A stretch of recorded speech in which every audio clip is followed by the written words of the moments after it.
Hello friends, hope all of you are doing well. In today's session, we are going to discuss one of the most important topic from literary criticism and theory, that is your MEG5 paper, intentional fallacy.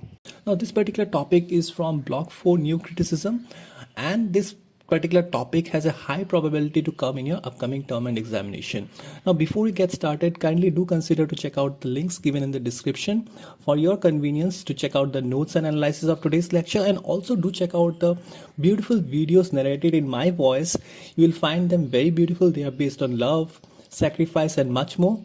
And now without any further delay, let's get started. Now this particular theory was given by William Kurtz Winsatt'S Jr. and he was an American professor of English. He was also a literary theorist and critic. Winsatt is often associated with the concept of intentional fallacy, which he developed with Monroe Birdsley in order to discuss the importance of an author's intention for the creation of work of art. Now it's very important that you understand what is fallacy. Before we start a discussion on international fallacy, we'll talk about what is fallacy and what are the different types of fallacies, so that the concept of international fallacy from Winsatt's point of view becomes much more clear to you. But you have to remember that this particular theory was given by Winsatt's in order to understand the intentions of the artists, intentions of a particular work of artist or a poet or any particular person in this particular creative field, so that the intention can be understood. So in literary criticism and theory, a fallacy refers to a flawed or invalid argument that is presented as if it were sound. Fallacies can occur in various forms, such as flawed reasoning, logical inconsistencies, or false assumptions. Now, we can have an overall view understanding what is fallacy with this particular definition of fallacy in terms of literary criticism and theory.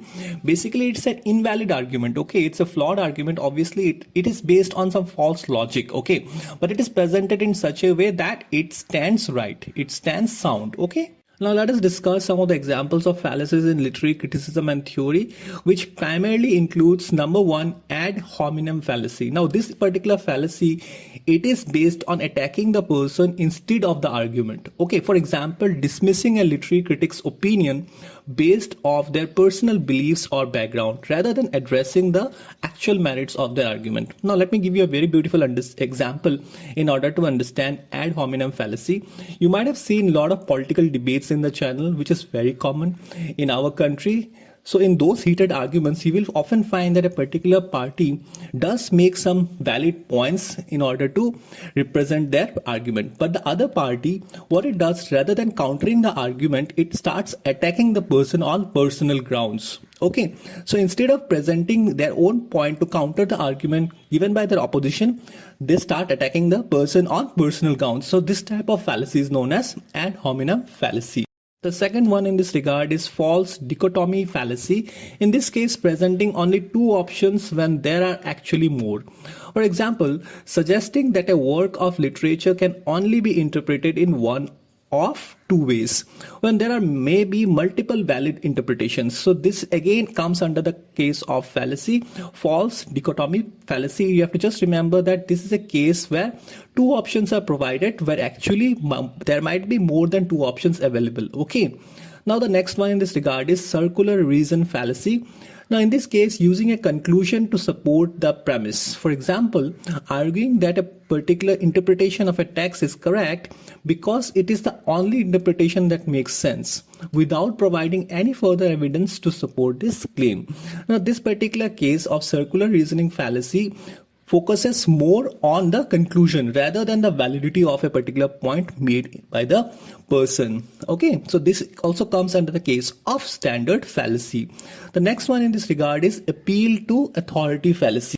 Now in this case, relying on the opinion of an authority figure rather than presenting evidence to support an argument. Now this is again very good example of fallacy. For example, let us understand appeal to authority fallacy with an example, citing a well-known literary critic's opinion without providing any further explanation or analysis. Now in this case, what happens is that the opinion of a very popular authority figure is been placed in order to justify your explanation. Okay, so this comes under fallacy because this does not involves giving proper evidence to support particular argument. The last one in this regard is hasty generalization fallacy. Now in this case, drawing a conclusion based on insufficient evidence. For example, making a sweeping statement about a particular literary genre based on only one or two examples. Now the final one, which is the hasty generalization fallacy, again is based on conclusion. Okay, here what the person does is that he tries to draw a conclusion on insufficient evidence. So the example is that particular person making a sweeping statement about a particular literary genre based on only one or two examples, where there might be many other examples which might prove otherwise. Now it's very important to avoid fallacies because it's very important in order to maintain the integrity of sound literary criticism and theory. By using valid arguments and evidence, literary critics can offer insightful and nuanced interpretations of text while avoiding the pitfalls of flawed reasoning. I believe now you have understood the concept of fallacy and the different type of fallacies. Now let us discuss Winsatt'S notion of intentional fallacy. Now William K. Winsatt'S notion of intentional fallacy is an important concept in literary criticism that challenges the idea that the meaning of a literary work can be reduced to the author's intent or biography. Winsatt'S also introduced a related concept, intentional fallacy, which refers to the mistaken belief that the meaning of a work of literature can be fully understood by examining its historical and cultural context. Now let me try to explain you the concept of intentional fallacy by Winsatt in very simple words. It basically means that the particular work of a person or an author cannot be understood completely, okay, just by examining its historical or cultural context. It's very difficult to understand a particular work of an author because it might be based on author's intent or biography. Now this might be a little bit confusing for you in the beginning, but let me tell you that all you need to remember in this case is that what Winsatt was trying to give emphasis on is that the intention of the author. Okay, he was trying to give more emphasis on the intention of the author, trying to signify or portray a particular sense of meaning. Winsatt argues that both the intentional fallacy and the international fallacy are problematic because they assume that the meaning of a literary work is fixed and can be determined by external factors such as the author's intent or historical context. This approach overlooks the crucial role that the reader plays in interpreting and creating meaning from the text. As I've mentioned, it's not possible to narrow down the meaning of a particular work of an author based on intent or historical context because it plays a broader role. Okay, here the reader and the viewer also plays a significant role because when a particular reader reads a particular piece of literature, he interprets and he creates meaning on his own basis, okay, based on his own perception. So Winsatt's alternative approach to literary analysis, which he calls new criticism, emphasizes the importance of close reading and analysis of the text itself, rather than relying on external factors to determine its meaning. He argues that the meaning of a literary work is not fixed or determined by external factors, but is instead created through the interactions between the reader and the text. So the emphasis was rather given on the reader, okay, and the interaction and the communication that the reader does with the text. So that is the thing that Winsatt was trying to portray. He was trying to give more significance, more importance. According to Winsatt, the reader's interpretation of a literary work is shaped by a variety of factors, including their own experiences, knowledge, and cultural background. As a result, the meaning of a work of literature can be complex and multifaceted, and may change over time as readers engage with it in different ways. Now let me explain you this particular text in very simple words. Now let us take, for instance, we're reading a particular piece of text by an author.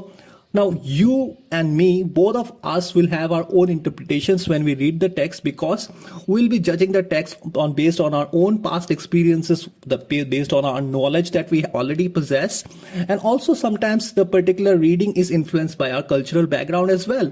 Now this is what Winsatt was trying to portray. He was trying to give more emphasis that a particular text might be more broader in sense. Okay, it cannot be generalized or it cannot be narrowed down to few external factors. Rather, the emphasis should be given to the interaction between the reader and the text. Overall, Winsatt'S notion of the international fallacy highlights the limitations of relying on external factors to determine the meaning of literary works and underscores the importance of engaging with the text itself in order to fully understand the particular work of an author. So this is the video, guys. I hope you had an insight regarding what is fallacy and what are the different types of fallacies.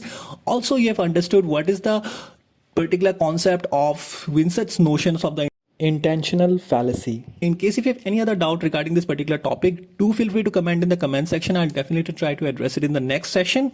Also, do not forget to check out the links given in the description where you will find the notes and analysis of today's lecture and also the links of some beautiful videos narrated in my voice based on love, sacrifice, time travel and much more. So do check those out as well.